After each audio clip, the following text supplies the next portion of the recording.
Honramos la vida de los que nos siguen a través de YouTube, a través de esta serie que Dios nos ha permitido colocarle por título Efesios, el corazón del Evangelio. Voy a hacer una síntesis rápido porque ya son 20 para las 11, voy a tratar de tomarme media hora exacto, voy a ser preciso, conciso, si el Señor me ayuda, para poder seguir compartiendo lo que creemos nosotros es la doctrina de la iglesia cristiana evangélica para nosotros. Pero tenemos que estudiar, hay que estudiar porque lo he dicho y lo vuelvo a repetir, un texto cuando usted lo saca de un contexto se vuelve pretexto. Amén. Entonces hablábamos que en los primeros 5 versículos, doctrinalmente hablando, ahí pudimos ver 4 aspectos,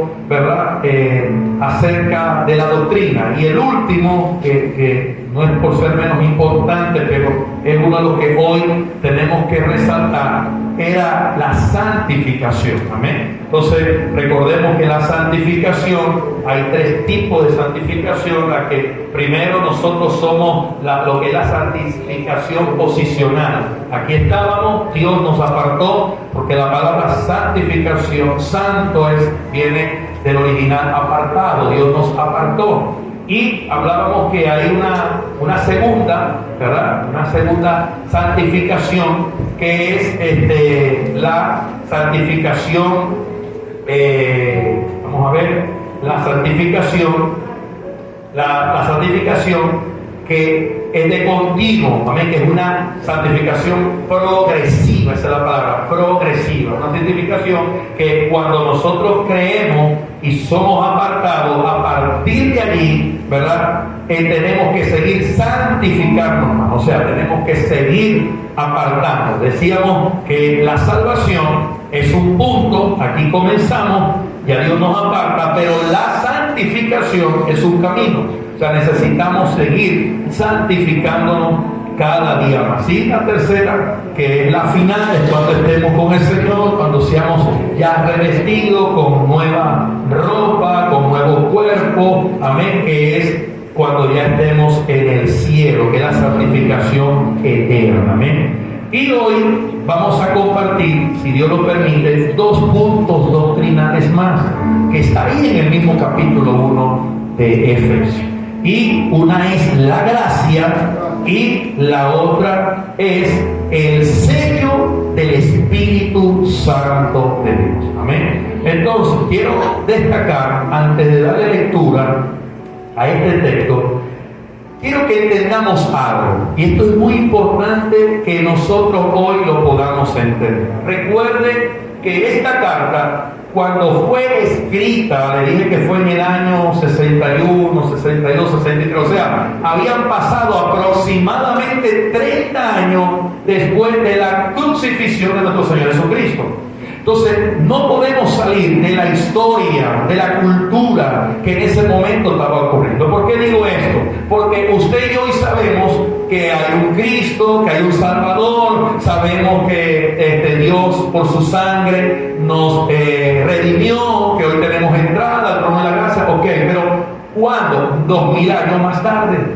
Pero recuerde que esto, para este momento, para este tiempo, era algo recién, hermano. Y estos judíos venían formados bajo la ley, bajo la enseñanza de la ley de Moisés, donde la ley automáticamente, parafraseándote un poco lo que significaba para ellos la ley, era que la salvación, el Cristo, esa promesa, mejor dicho, que Dios había dado a Israel, era para ellos, era exclusivo. O sea, nosotros, como no éramos linaje de Israel, entonces nosotros no recibíamos esa bendición.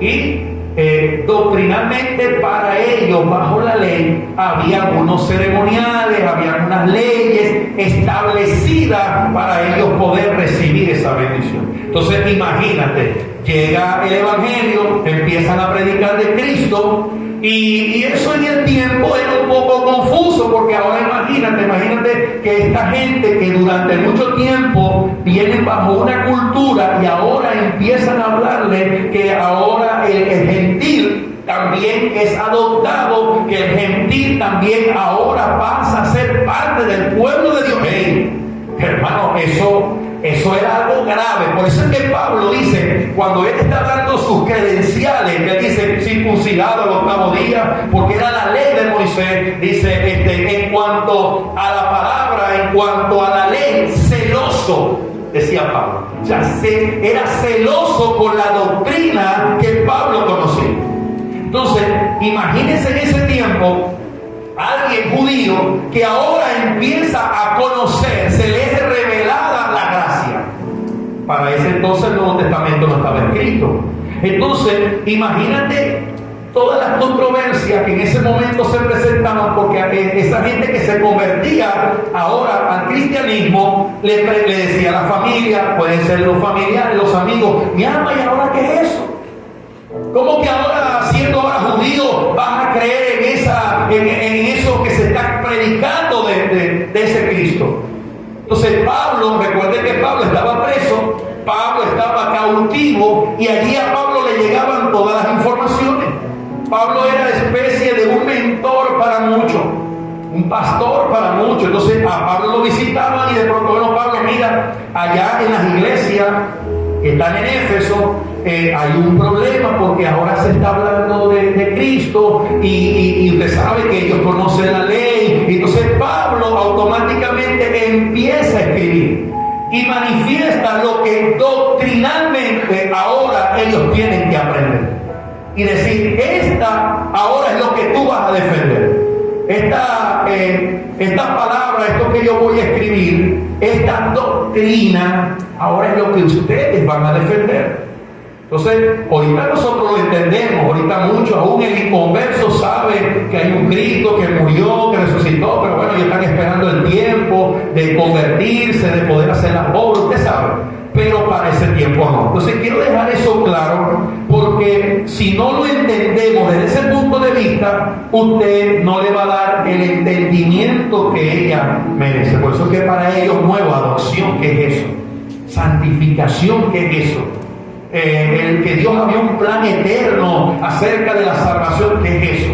Que el gentil ahora es judío, ¿qué es eso? O sea, para ellos, doctrinalmente hablando, eso era algo nuevo.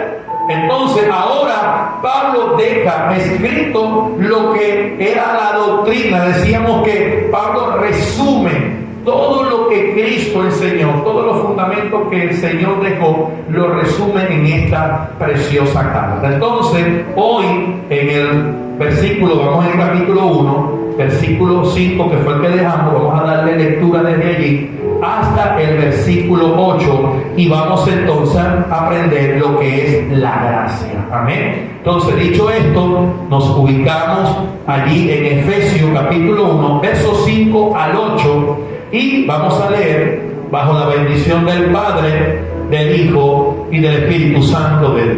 Entonces dice, nos predestinó para ser adoptados como hijos suyos por medio de Jesucristo según el buen propósito de su voluntad.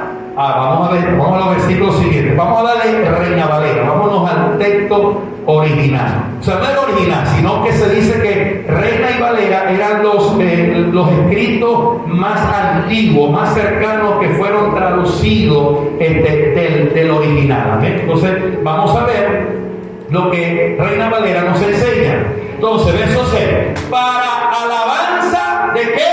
De la gloria de su gracia. Recuerden que yo les dije, creo que fue la semana pasada, que les pregunté, ¿para qué Dios nos había creado? ¿Se acuerdan?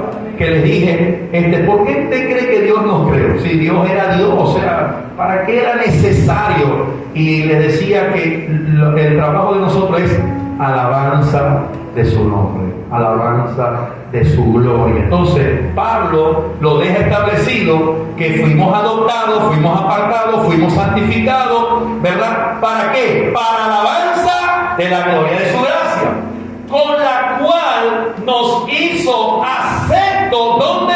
En el amado, en Jesús. Porque antes no teníamos arte ni parte, y recuerden que la bendición era para el pueblo judío. Pero la Biblia dice que a los suyos vino y los suyos no recibieron. Pero los que le recibieron recibieron, le dio potestad para ser hecho hijo de Dios. Entonces el apóstol Pablo dice, ahora nos hizo acepto en el amado, versículo 7, en quien tenemos redención por su sangre, el perdón de pecados según las riquezas de ¿qué? De su gracia. Y viene la palabra gracia. Y el verso 8 también lo comparte, que hizo sobreabundar para con nosotros en toda sabiduría e inteligencia. Entonces, lo primero que vamos a entender, a desarrollar, es la palabra gracia. La palabra gracia viene de la palabra griega chai. De ahí la palabra gracia viene bajo la palabra griega chai, que significa favor, significa dádiva, significa cortesía.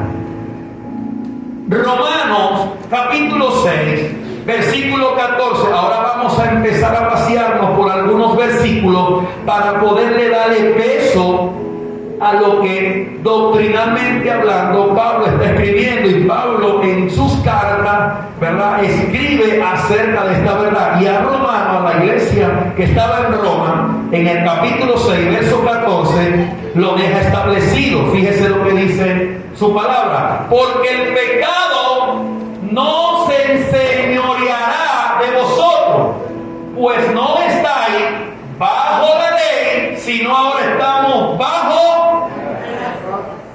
En pocas palabras, la palabra gracia es un regalo inmerecido.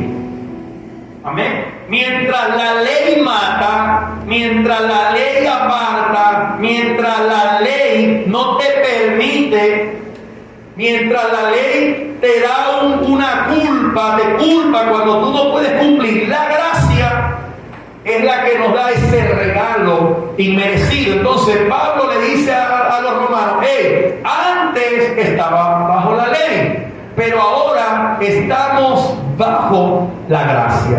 El mismo Pablo, a la carta de Éfeso, en el capítulo 2, capítulo que, si Dios lo permite, vamos a compartir dentro de 15 días, si es la voluntad de Dios. Fíjense lo que dice Pablo a los Efesios en el capítulo 2, verso 8. Efesios capítulo 2, verso 8.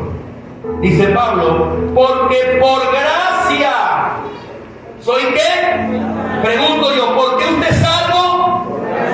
Escuche esto y eso entiéndalo. Por gracia usted y yo somos salvos. ¿Por medio de qué?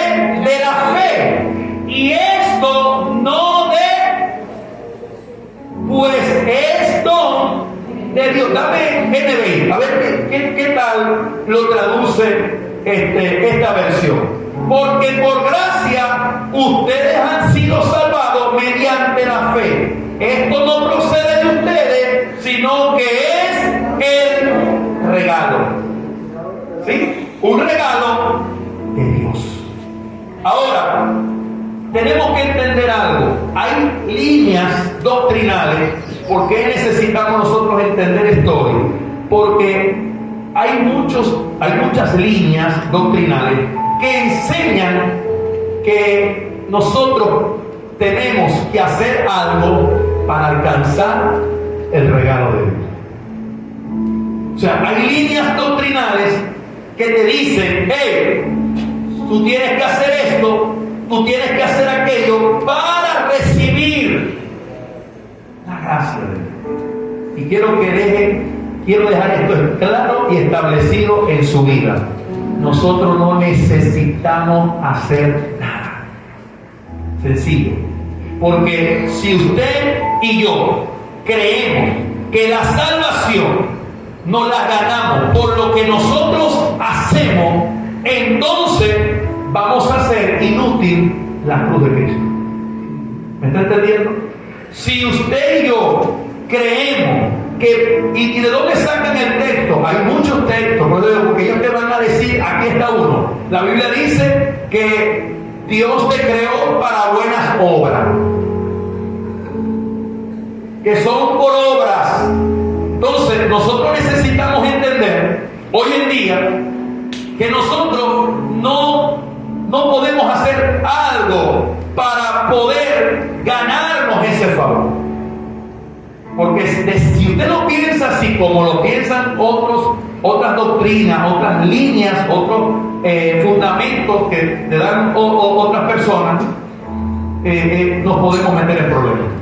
Porque entonces usted y yo vamos a estar tratando de hacer cosas para alcanzar. Recuerde lo que hablábamos la semana pasada acerca de la palabra religión. La palabra religión viene de la palabra religar.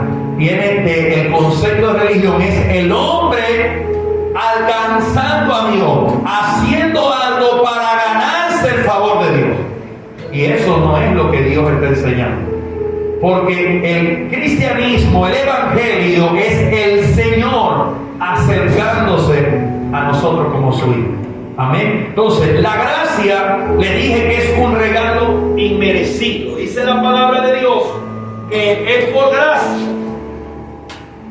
Y dice la Biblia que de tal manera, ¿verdad? En ese texto muy famoso, fue comprimido una verdad tan tremenda como fue Juan 3:16.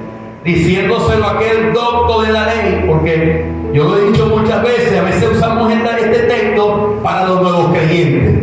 Hermano, venga acá, ¿cómo acepta el Señor? Bueno, la Biblia dice, y este texto cuando Jesús lo comparte, hermano, se lo compartió nada más y nada menos que a un hombre conocedor de la ley. Y le dijo, ¿y cómo es eso? Que tengo que morir, volver a meterme en el vientre de mi madre.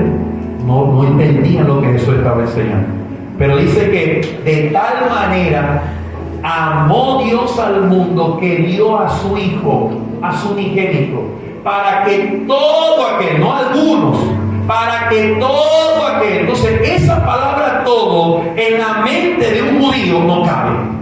No, hermano, además judío dice, el judío es tan judío que él dice que el que no tiene sangre judía no puede ser de esa realeza. O sea, fíjense hasta donde ellos hoy interpretan lo que la ley enseñaba.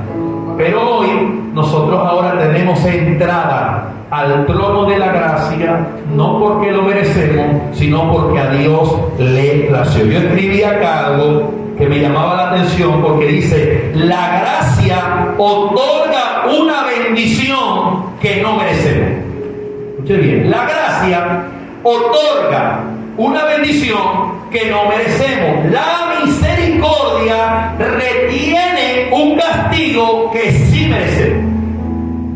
Mientras que la gracia otorga una bendición que no la merecemos, la misericordia retiene un castigo, porque nosotros, usted y yo, necesitamos ese castigo, no somos pecadores.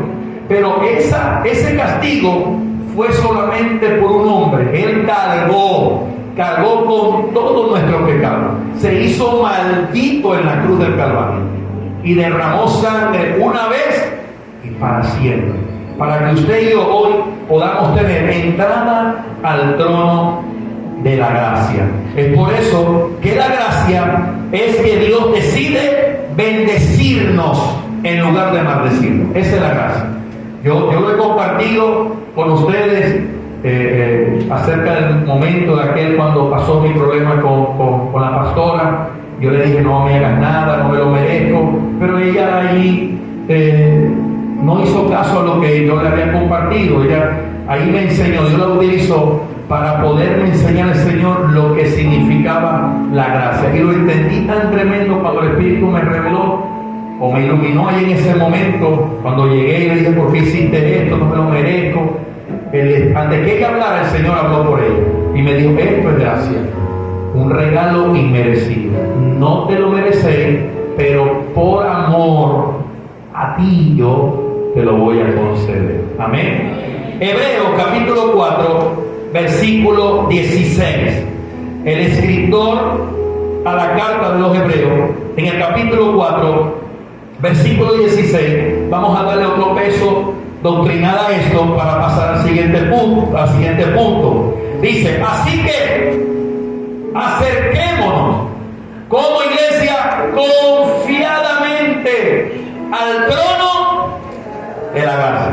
¿Para qué vamos a entrar confiadamente? Para recibir misericordia. En Reina Valera dice para recibir oportuno socorro y hallar la gracia que nos ayude en el momento que más la necesitamos. Dame Reina Valera para que mire lo que dice Reina y Valera este contexto. Acerquémonos pues confiadamente al trono de la gracia para alcanzar misericordia y hallar gracia para el oportuno socorro.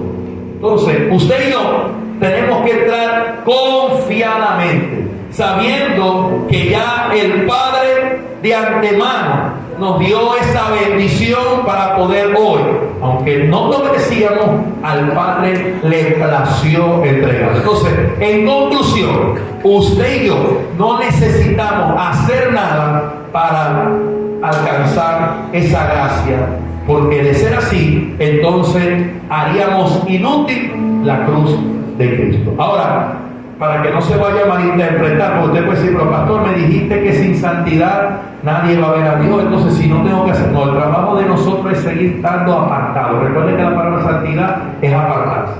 Y mientras tú estás caminando, ¿verdad? Te sigues santificando.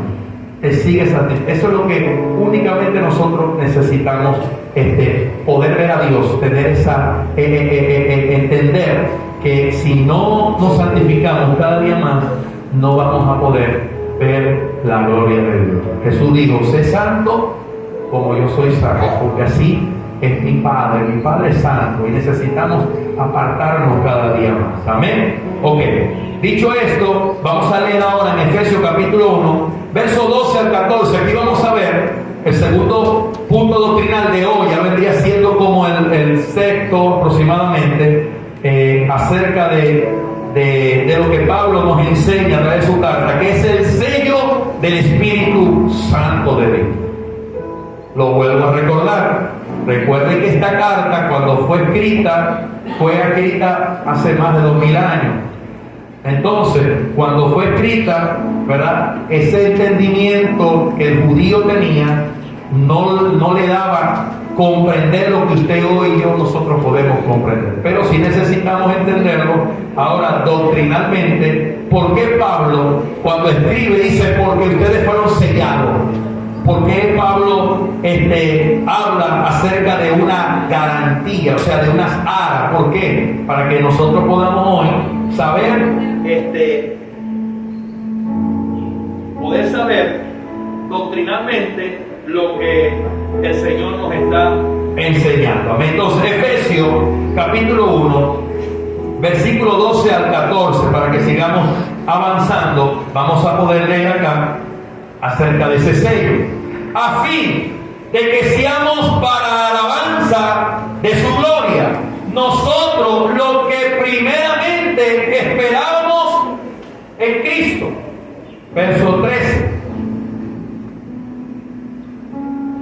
En él también vosotros, habiendo oído la palabra de verdad, el evangelio de vuestra salvación, y habiendo creído en él, fuiste en el Reina Valera, fuiste sellado con el Espíritu Santo de la promesa. Y cierra el verso 14 diciendo que es las que arras.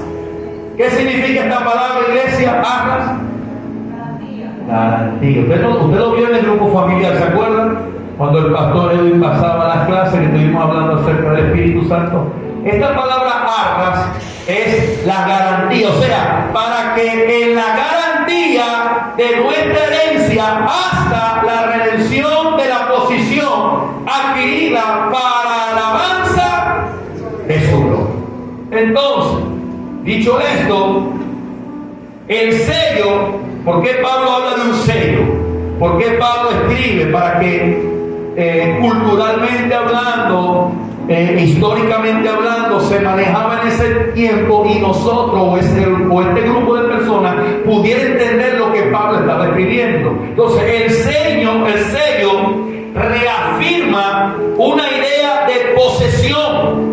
En los tiempos cuando Pablo estaba escribiendo, se usaba para sellar una pasta que le llaman lacre. Era una pasta roja, amén, en el cual en el documento, ¿verdad? Porque se usaba para que el documento en el cual se colocaba diera una autenticidad. O sea, para que la gente viera que esa carta era auténtica, que ese documento era auténtico, ¿qué hacía esa persona en ese momento? Agarraban el documento, le colocaban esta pasta roja, era así como medio roja, que se llama lacre, y automáticamente usaban un sello.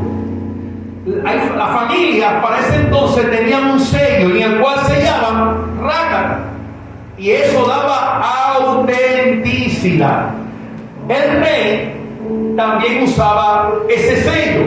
Colocaban esa pasta, colocaban el sello y sabían que ese escrito era totalmente auténtico. Es por eso que en muchas ocasiones se usaba, dice, el sello de la familia, el sello del rey, para poder decir que eso era algo que no podía ser violado. Eso que estaba allí tenía un sello y daba a entender, hermano, esto es mío, esto es auténtico y esto no puede ser violado. Se usaba también para sellar los animales, las vacas, las ovejas. De hecho, ahorita usted lo sigue viendo. De allí viene cuando agarraban en la finca, ¿verdad? Estos son mis animales. La finca tiene un sello que lo calientan y que hacen, le sellan y daba a entender a esas personas que ven, esto pertenece a la finca de fulanito, de sultanejo. Entonces, ya para este tiempo, eso se hacía. Entonces, Pablo, de una u otra manera, le da la enseñanza a esta iglesia que ellos iban a ser sellados también por el Espíritu Santo de Dios. Amén. Por eso, el sello del Espíritu Santo es la garantía. O sea, en nosotros, el Espíritu Santo es las arras, es la garantía. O sea, nos hizo suyo por el sello del Espíritu Santo. Eso necesitamos entender. ¿Qué hace el Espíritu Santo de Dios en nuestras vidas? Guiarnos, dice la palabra. ¿A dónde nos va a guiar? A toda verdad. O sea, el Espíritu Santo no te va a guiar a una mentira. A la mentira te puede guiar el alma, ¿verdad? El conocimiento humano. Pero el Espíritu Santo de Dios es el que nos guía a toda verdad. O sea, el Espíritu Santo es el sello del Señor en nuestras vidas para que nosotros hoy podamos ser apartados. La garantía que usted y yo hoy tenemos de que vamos a ir para el cielo con el Señor es que en nosotros está el Espíritu Santo. Por eso es que el apóstol Pablo dice, no lo entristezcáis, no lo pongáis triste. ¿Y cuándo lo ponemos triste? Cuando estamos haciendo algo fuera de la bendición que Dios nos ha mandado. Amén. Hoy compartimos, y esto es muy importante que nosotros lo entendamos, porque para el judío esto era entendido. O sea, yo decía, no, eso no puede ser así. Eso no puede ser porque Abraham nos dio la promesa, Moisés lo estableció, se lo dijo a Josué, se lo dijo a José, y como que ahora el pueblo gentil. Recuerden que cuando Jesús, los judíos, el judío con un gentil, hermano, no se llevaban, no podían estar juntos, no podían hablar. Y Jesús, imagínate, se sienta con aquella mujer de Samaria, entre judíos. Ella le dice, pero ¿de dónde soy vos? No sabéis que entre el judío y los samaritanos no. Y dice, mujer, si supieras quién es el que te está hablando, le dieras agua o recibieras de esa agua y no ibas a tener sed más nunca. Entonces, de una u otra manera, el Señor estaba estableciendo y enseñando lo que iba a hacer para nosotros esa gracia, ese regalo inmerecido. Entonces, hoy nosotros necesitamos entender que nosotros también compartimos las mismas promesas para los que no somos judíos. Ahora tenemos las mismas promesas que fueron para el pueblo de Israel. Eso usted y yo necesitamos entenderlo hoy en día. Por ejemplo, Josué. ¿Qué le dijo el Señor a Josué? Esfuérzate y sé muy valiente, ¿verdad? Porque Jehová tu Dios estará ¿qué? Contigo a donde tú fueres. En pocas palabras, el Señor te está diciendo hoy: mira que te mando a que te esfuerces y sea valiente. No temas, no desmayes, porque Jehová, esta promesa que eran para el pueblo judío, hoy la recibimos nosotros. Tenemos que entender eso. Tenemos que comprender que todas las promesas que fueron escritas para este pueblo, ahora nosotros como hijos de Dios las tenemos y las recibimos. Hoy el Señor nos dice: estaré contigo a donde tú vayas. Amén. Romanos capítulo 11 verso 17. Fíjese lo que dice el apóstol Pablo, para que ahora vamos a buscar algunos textos, ya vamos a terminar, algunos textos acerca del sello del Espíritu Santo. Romanos 11, 17 dice: pues si algunas de las ramas fueron desgajadas, y tú, siendo olivo silvestre, has sido injertado, ¿dónde? En lugar de ella, y has sido hecho participante de la raíz y de la rica savia del olivo. En pocas palabras, Pablo le estaba diciendo: ahora, aunque ustedes son gentiles, aunque ustedes no son el pueblo de Dios, ahora nosotros hemos venido a ser injertados en esa promesa, en eso que Dios ha establecido para su pueblo. Porque eso vino el Señor, a unir sus dos pueblos, esa nación, tanto los judíos como los que hoy no somos judíos, como es el pueblo gentil, como es usted y como soy yo. Amén. Pablo también escribe a la iglesia que está en Gálatas, capítulo 3, verso 26 al verso 29.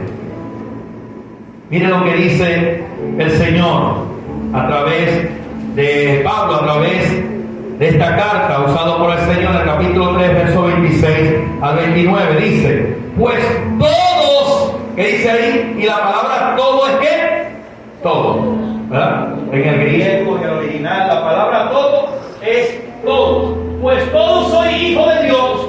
¿Por qué? Por la fe. ¿Dónde? En Cristo Jesús. Verso 27.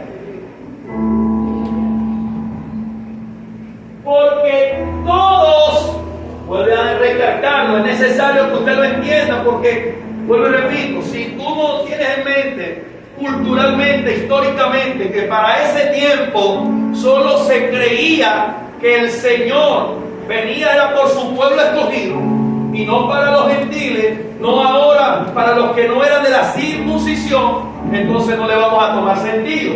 Por eso es que Pablo vuelve a recalcar y dice: porque todos los que habéis sido bautizados en Cristo, de Cristo estáis revestidos. Versículo 28. Ya no hay judío. Y aquí Pablo empieza a dar una serie de características que para ese tiempo la gente decía: este no va para el baile, este no va para el baile, vos sí vais para el baile. Entonces dice: ya no hay judío ni griego, no hay esclavos ni libres, no hay varón ni... esto es muy importante. Esto es muy importante. ¿Por qué Pablo dice no hay varón ni mujer? Porque culturalmente hablando, la mujer, hermano, no valía nada. Es tanto así que cuando tú lees la Biblia, la palabra, y dice: y se alimentaron 5,000 hombres, sin contar mujeres ni niños. ¿Por qué no lo contaron? Porque para ellos no valía nada. Entonces muchos dicen: ella va, aproximadamente, si cada hombre tenía su esposa y tenían, entonces estos estudiosos sacaron una cuenta que Dios aproximadamente pudo bendecir 13,000 a 15,000 personas, esos poquitos de panes y esos poquitos de peces.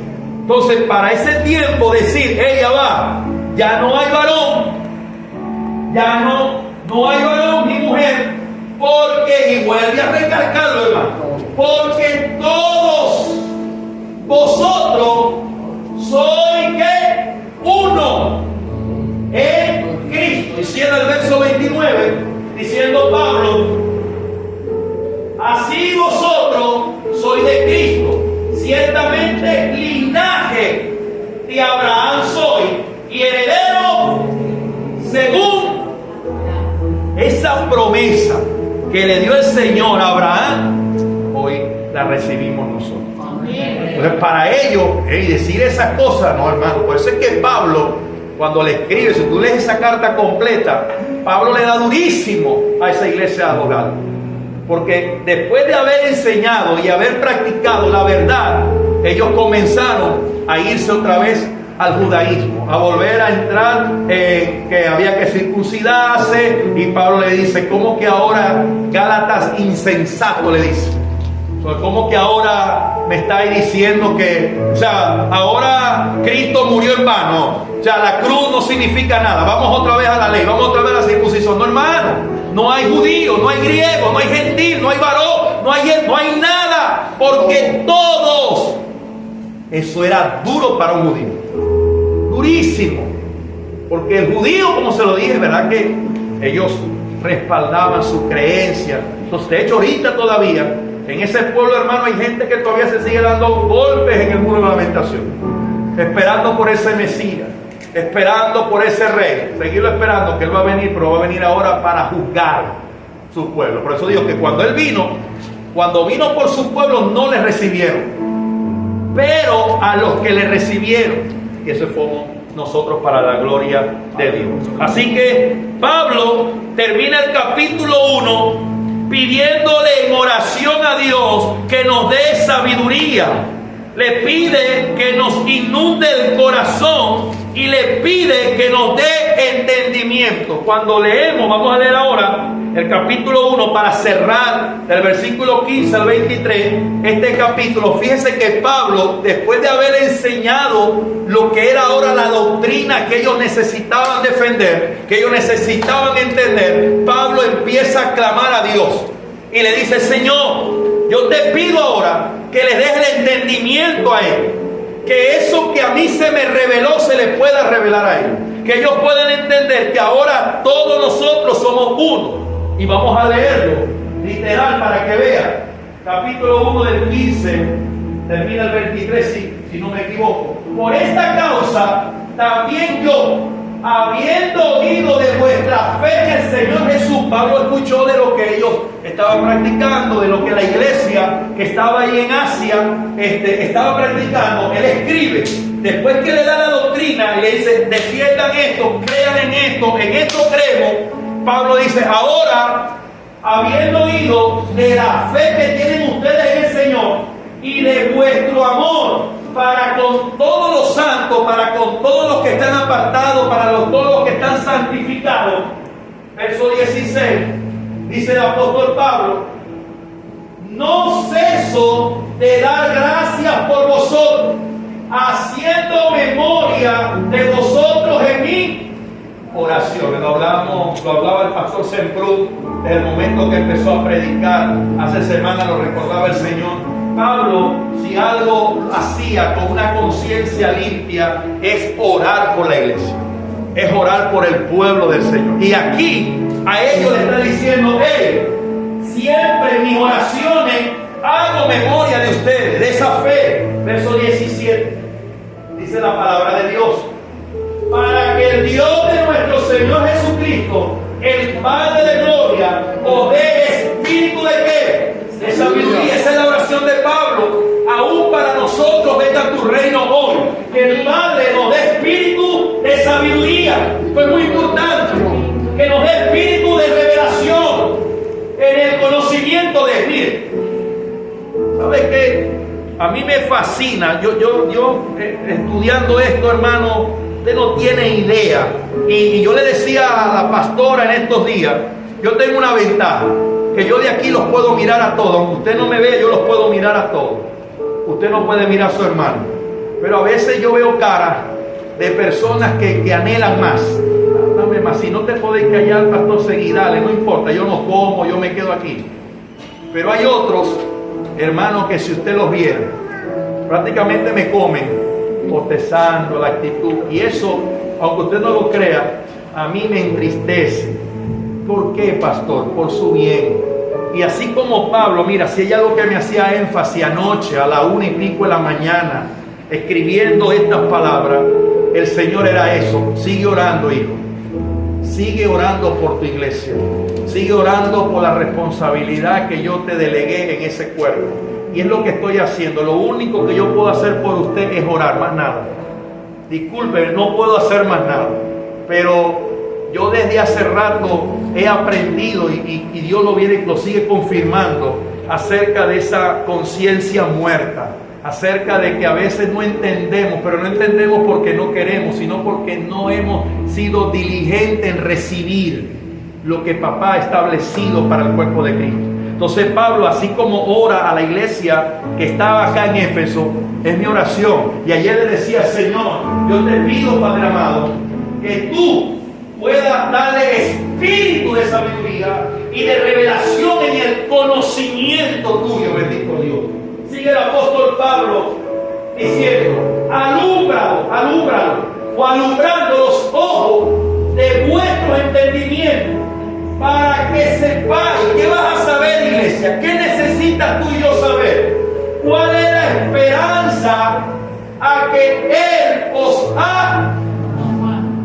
Si tú no tienes una visión, si tú no tienes un propósito claro, establecido, tú no vas a saber para dónde vas a ir. Por eso es que a veces te paras y ¿será que me voy?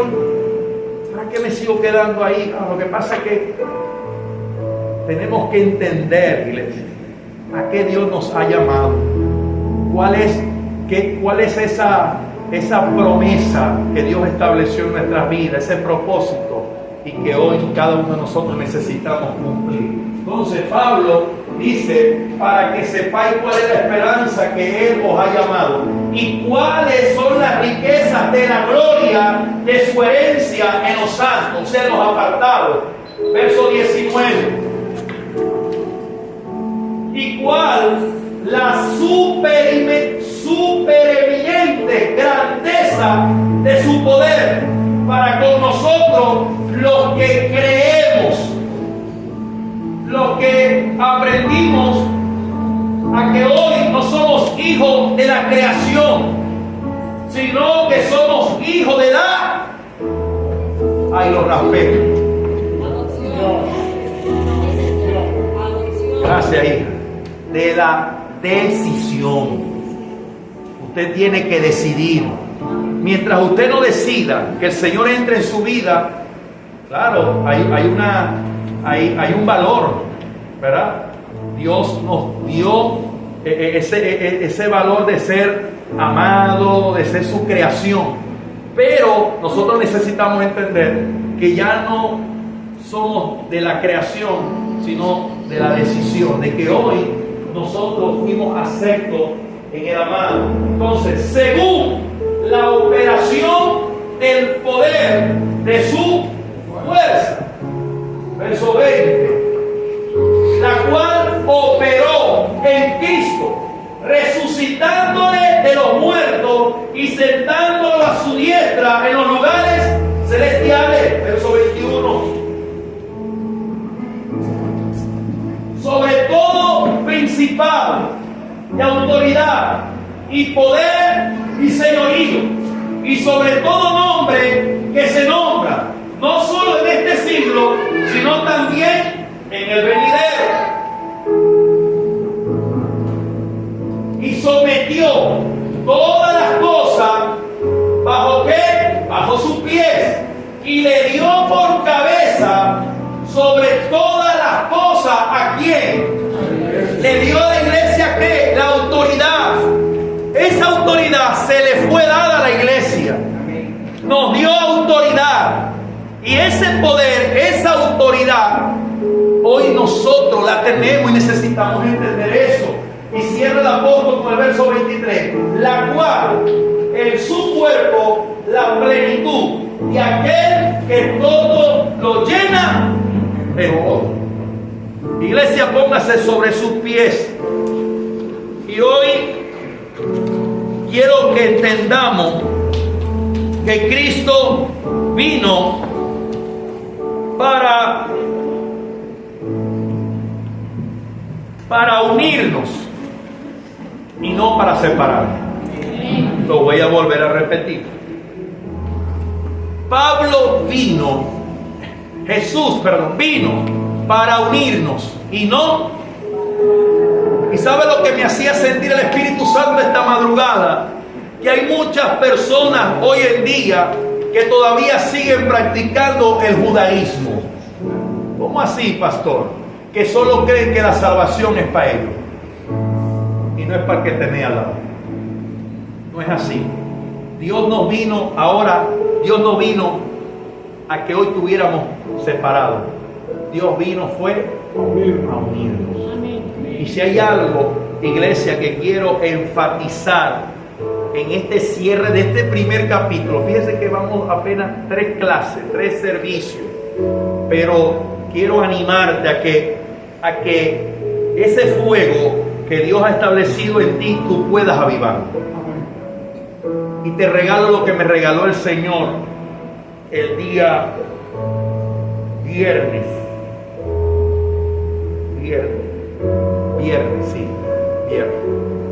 Me dijo así el Señor: hijo, sobre toda cosa guardada, guarda tu corazón, porque de él mana la vida. En pocas palabras fue lo que me ministró el Señor. Yo no voy a guardar tu corazón. No es mi responsabilidad. Hijo, no es mi responsabilidad.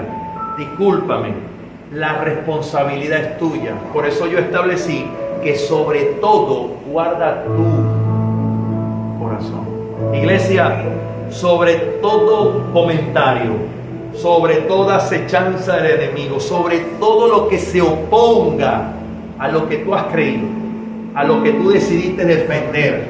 Este va a ser mi fe. Esto es lo que yo doctrinalmente voy a defender. Por encima de todo, voy a guardar mi corazón. Porque si no lo guardas tú, Él no lo va a guardar por ti. Si permitimos que se llene de odio, que se llene de amargura, que se llene de enojo, hermano, con eso no vamos a poder ver al Señor. Entonces te animo en esta hora, después de esa oración de Pablo, a que guardemos ese corazón y entendamos que hay una promesa para usted y para mí, que así como se lo digo a Josué, que así como le dijo a Abraham, que así como se lo digo a todos esos grandes hombres en el Antiguo Testamento, hoy esas promesas también reposan sobre nosotros. Y si Dios lo dijo, Él lo va a cumplir. Y cierro con Filipenses capítulo 2, versos 9 al 11. Pablo escribe a la iglesia de Filipo y le dice a ella en el capítulo 2, versos 9 al 11: por lo cual Dios le exaltó hasta lo sumo y le dio un nombre que es sobre todo nombre. Versículo siguiente: para que en el nombre de Jesús se doble toda rodilla de los que están en los cielos, de los que están en la tierra, de los que están debajo de la tierra. Versículo 11 dice: y toda lengua confiese que Jesús es el Señor, para gloria de Dios Padre. Dáselo al Padre, dáselo al Hijo, dáselo al Espíritu Santo de Dios en esta mañana. Cierra tus ojos, iglesia, porque voy a hacer, ya la oración la hicimos, pero quiero